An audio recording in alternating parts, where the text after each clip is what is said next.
एक नए main board IPO ने मार्केट में एंट्री ले ली है। प्रोस्ट्रेम इंफो सिस्टम लिमिटेड 168 करोड़ का इशू, कंसिस्टेंट प्रॉफिट ग्रोथ है और पीएसयू क्लाइंट से बड़ी क्लाइंट लिस्ट है इसकी।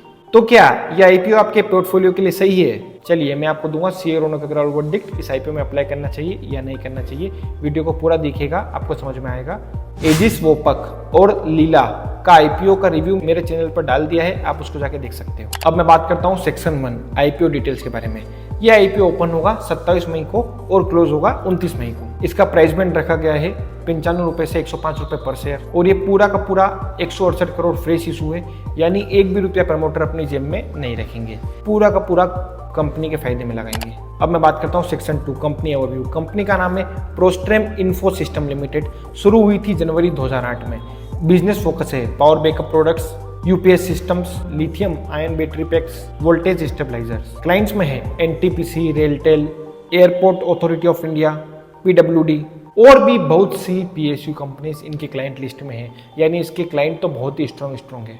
इसकी पेन इंडिया प्रेजेंस है with 21 branches and 2 storage facilities across 18 states plus 1 union territory, यानी कंपनी पूरे इंडिया में फैली हुई है। अब मैं बात करता हूँ सेक्शन 3 फाइनेंशियल परफॉर्मेंस। कंपनी के नंबर्स काफी सॉलिड है। FY22 में इसका रेवेन्यू था 172 करोड़, जो कि बढ़ के हो गया है 270 करोड़ दिसंबर 2024 तक। इसका प्रॉफिट आफ्टर टैक्स 8.75 करोड़ था, जो कि बढ़कर हो गया है 22.11 करोड़।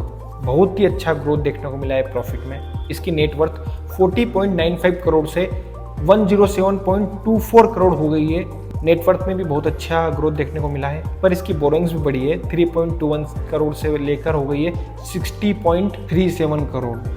बहुत ही ज़्यादा बोरोइंग्स बढ़ी है, यानी कंपनी ने बहुत ज़्यादा लोन ले रखा है। ग्रोथ तो इसकी कंसिस्टेंट है, लेकिन बोरोइंग बहुत ही ज़्यादा है। ये एक बहुत बड़ा नेगेटिव पॉइंट है इस कंपनी के लिए। अब मैं बात करता हूँ सेक्शन 4 पीयर कंपैरिजन।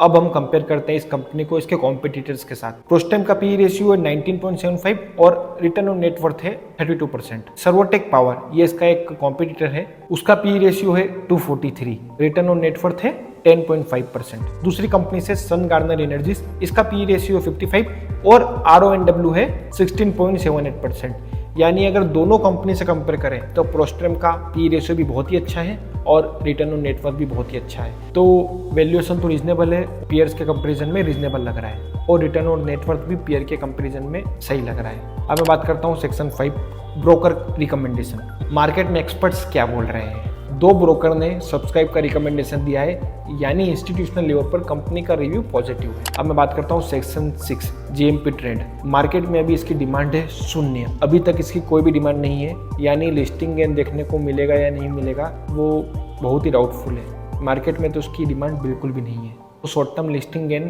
के चांसेस बहुत ही कम लग रहे हैं। अब मैं बात करता हूँ सेक्शन 7 स्ट्रेंथ एंड रिस्क। सबसे पहले बात करता हूँ मैं स्ट्रेंथ की।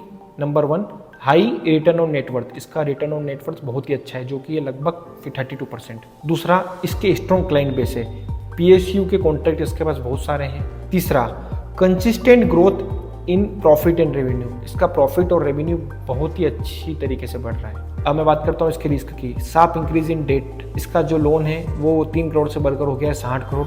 बहुत ही ज़्यादा लोन इन्होंने ले लिया है अभी। दूसरी रिस्क है 0 GMP, यानी मार्केट में कोई भी डिमांड नहीं है।